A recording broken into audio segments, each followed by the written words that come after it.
Hello, I'm Tanisha J.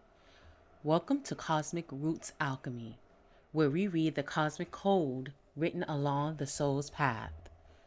If this is your first time here, come in, get comfortable, and settle into the energy. And if you're returning, welcome back. Let's continue another divine journey together. Today, we are reading the cosmic code of Atlanta, Georgia, a city known for movement, reinvention, survival, a city whose story has always carried the energy of transformation. We're going to have to go back to December 1845, the moment the city officially received the name Atlanta, and tracing the spiritual blueprint written into the birth chart. And then we're connecting that blueprint to the floodwaters of May 20th, 2026. Because spiritually, something about that moment felt deeper than the weather. It felt like a message. And in astrology, when major events align with a city's natal chart, we pay attention. Because the cosmos speak through patterns, through cycles, through activation. So today we're asking, what was Atlanta being shown? What was rising beneath the surface? And what message arrived through the water? Let's begin and read the chart. Cities, like people, carry a birth imprint. The moment Atlanta officially received its name in December 1845, a civic soul emerged, one tied to destiny, expansion, conflict, rebuilding, and transformation. Astrology allows us to examine how the original energetic blueprint was activated again during the flood events of May 20th, 2026, revealing a powerful dialogue between history, water, and collective evolution. And today we're going to read that warning, not from a news channel, not from a political lens, from the cosmic stars. But to understand what the cosmos was saying on May 20th, we have to go all the way back to the beginning because Atlanta's chart has been carrying this message since before the first brick was laid. Let's start with the name. Atlanta has several names. The first name was Terminus, and that was in 1837. A stone marker was driven into Georgia soil.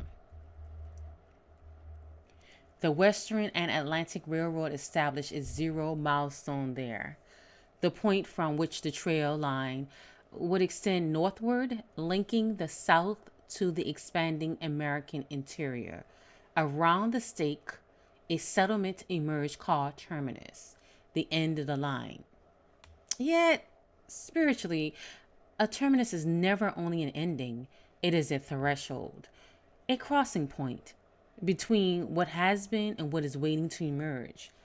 In astrology, 0 points often carry immense potency. Moments where destiny anchors itself into physical ground. Atlanta was born from such a point, a stake in the earth, a declaration of movement, a city initiated through arrival and departure at once. But the ancestral reading of this land cannot be separated from the realities beneath its foundation. The same rail systems that fueled Atlanta's rise was built through enslaved labor. By 1850, hundreds of enslaved African Americans lived and worked within the growing settlement. By the Civil War era, those numbers had multiplied dramatically. Men and women labored as railroad workers, artisans, cooks, carpenters, and domestic servants under system of forced extrication and economic exploitation. Areas now associated with downtown Atlanta, including corridors near present-day Five Points and underground Atlanta, existed within the machinery of slave commerce and urban enslavement. The city's early prosperity was inseparable from stolen labor and stolen lives. This is part of the ancestral foundation embedded within Atlanta's chart.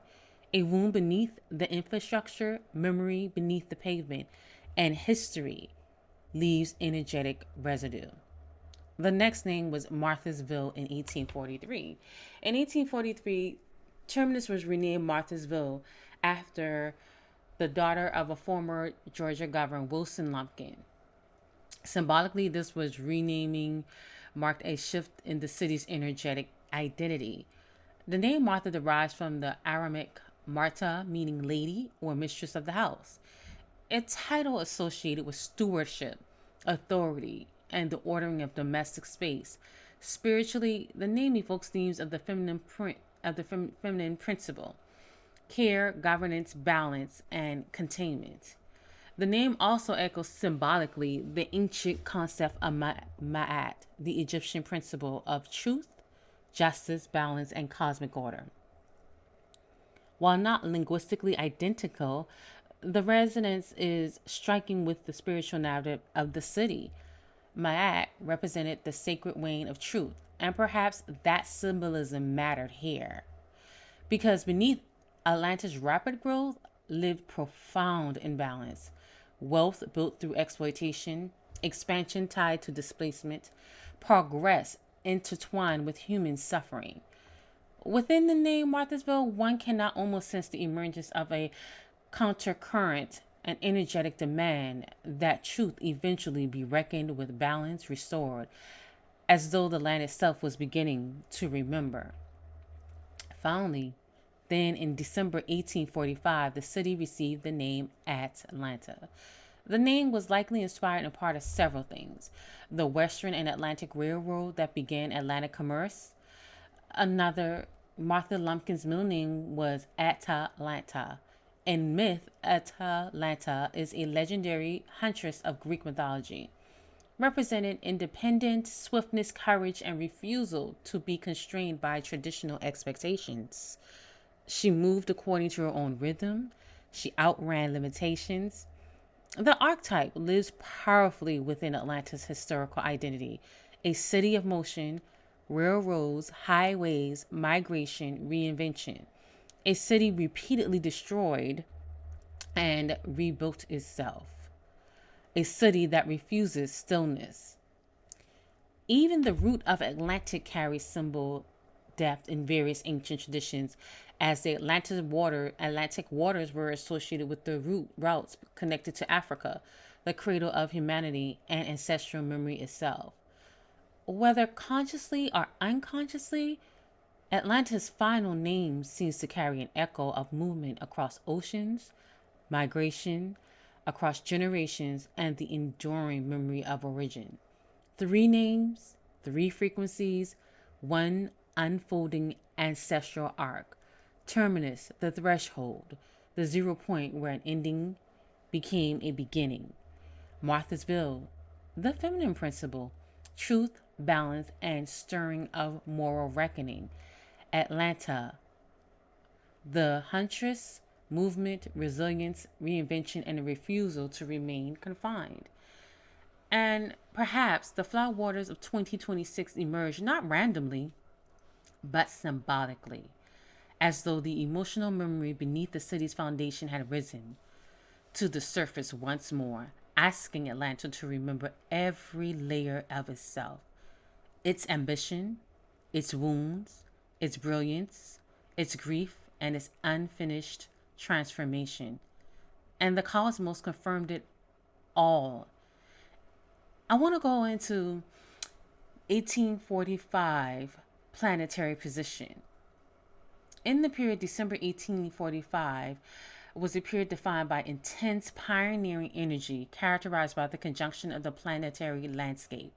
This alignment suggests a time of rapid expansion, powerful new beginnings, and a leap of faith energy often associated with ambitious endeavors and groundbreaking advancements. The planetary landscape of December 1845, wherein Atlanta received its name change, the sky carried an atmosphere of powerful transition and initiations. Jupiter and Pluto were joined in Aries, a rare alignment often associated with periods of intense transformation, rapid expansion, and the dismantling of old systems to make way of something entirely new. Historically, This conjunction appears during moments when societies, institutions, and collective identities begin reshaping themselves on a larger scale. At the time, Mars and Uranus was also aligned in Aries, amplifying the energy with boldness, disruption, innovation, and revolutionary momentum. Aries governs beginnings, the courage to move first, to carve pathways where none previously existed. Two major planetary retrogrades were also ending during this period. Uranus stationed directly in on December 15th, releasing energy that had been building beneath the surface.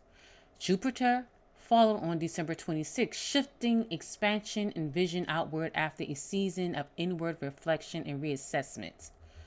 On December 18th, Mercury turned retrograde, signaling a deeper reconsideration of communication, movement, and collective direction before the next cycle could fully emerge. Together, the planetary landscape of December 1845 reflects a moment charged with compressed potential, energy breaking open, systems restructuring, vision preparing to move into form.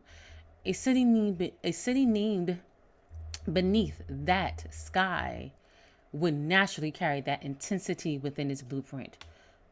Not simply a city built to expand, but a city built to transform, to challenge limitations, to reinvent itself repeatedly, to keep moving even through pressure, conflict, and change. And perhaps that is why Atlanta's story has always carried the energy of momentum. A city continually becoming something larger than what existed before, still running, still evolving, and on its own terms. The natal blueprint for Atlanta, 1845, I'm going to go into a couple of houses, and the first house I'm going to begin with is the 12th house, the ancestral release. And so the chart begins speaking in this house. Atlanta was born with Saturn and Neptune in Aquarius in the 12th house, the realm of ancestral memory, hidden systems, spiritual reckoning, and collective release. This placement suggests a city destined to confront what societies attempt to bury: inequality, illusion, grief, and the unseen consequence of power. Saturn represents structure, government, railroads, economies, institutions. Neptune dissolved what was no longer spiritually endured. Together, they create an ancestral mandate to dismantle outdated systems and reimagine them through a more collective and conscious vision. And because this energy lives in Aquarius, the sign of liberation and social evolution, Atlanta's transformation was never meant to be superficial. The city was coded for deep reconstruction, not only physically, but spiritually and culturally. Atlanta's destiny was never simply to grow, but transformation always asks another question. What happens after survival? What happens when people denied value begin reclaiming their worth? As we move into the Atlanta's second house of value, survival, and material legacy, the soul's worth, legacy sits Pluto in Aries, Jupiter in Taurus, and the South Node in Taurus. The South Node in Taurus points toward ancestral wounds tied to labor, survival, ownership, and denied worth. Theme deeply intertwined with the city's early economic foundation. But the chart does not stop at that wound. Pluto and Aries bring transformational fire, the force to rebuild identity, reclaim power, and create new systems from conditions of oppression. Jupiter and Taurus expand this energy into lasting prosperity, stability, and generational growth. What was once extracted became reclaimed. Atlanta rise as a center of Black enterprise, cultural, education, and economic power reflects this alchemy. The chart suggests a city destined to transform denied values into self defined worth, spiritually, economically, and culturally. Not coincidence. A larger revolutionary pattern written into the blueprint itself. What was once extracted became reclaimed. But Atlanta's rebirth was never only economic. The soul of the city expressed itself somewhere even more powerful through creativity. Atlanta did not wait permission to define itself. It became its own cultural center of gravity. And eventually, that creative force became impossible for the world to ignore because that begins in the soul, eventually shapes legacy. In the soul's creativity, the fifth house, Atlanta carries Lilith in Cancer. Lilith represents the rejected voice, the energy told it does not belong. In Cancer, that rejection becomes ancestral, emotional, and tied to home, belonging, protection, and identity. This placement speaks to generations denied safety, visibility, and joy within the very system meant to nurture them. Yet, Atlanta transformed that rejection into creative power. The city became a global cultural force precisely because those pushed to the margins created their own stages, industries, language, music, art, and expression of joy. What was once excluded became influential worldwide. This is Lilith transmuted, rejection becoming authorship, pain becoming culture, survival becoming creative sovereignty. Atlanta did not wait for permission to define itself. It created its own cultural center of gravity. And as that is a part of the legacy, we go into the 10th house, ancestral legacy. Atlanta carries Mercury and Sagittarius in the 10th house, the house of public identity. In this 10th house is with reputation and collective legacy. Mercury governs communication, movement, trade, learning, and networks. Sagittarius expands truth beyond imposed boundaries. Together, this placement reflects a city destined to become a transmitter of ideas, culture, education, and global influence. Atlanta's story begins through transportation and commerce, rail lines, movement exchange, yet within those same systems existed the trafficking and exploitation of enslaved people. The symbolism is profound. Mercury's gift of movement was once distorted through oppression, but Sagittarius seeks liberation through truth and expansion. Over time, Atlanta became a place where those once denied autonomy built institutions of their own, schools, businesses, media networks, political movement, cultural revolutions. The city evolved from a corridor of forced movement into a center of self-determined influence. Atlanta did not simply produce successful stories. It helped redefine what freedom, entrepreneurship, education, and cultural leadership could look like on a global scale. The ancestral reversal becomes complete when those once treated as cargo become the architects, owners, and visionaries shaping the entire system forward. The birth blueprint. Now to this activation event. And this is what makes astrology so powerful. A natal chart doesn't remain frozen in time. The blueprint continues evolving. May 20th, 2026. The flooding in Georgia, we remember the flooding that stopped traffic. In astrology, major events often occur when transitioning planets awaken dormant themes within the natal chart. The flood of May 20th, 2026 can therefore be read as more than a weather event. Symbolically, it became activation of Atlanta's deeper emotional and ancestral patterns. And the message arrived through water. Because water does not only destroy, water remembers. In mundane astrology, floods often emerge during periods when collective emotion can no longer remain buried beneath infrastructure, routine, or systems that have lost connection to the people they were meant to serve. We begin May 20th, 2026 natal chart position in the fourth house, the soul's root. In the fourth house on that day, Pluto was transitioning Atlanta's fourth house in Aquarius, the realm of roots, foundations, ancestry, and the emotional core of a place. Pluto does not move quietly, it excavates. It exposes what has been buried beneath the surface and forces confrontation within truths. Long voided in Aquarius, Pluto asks a collective question. Who is the foundation truly serving?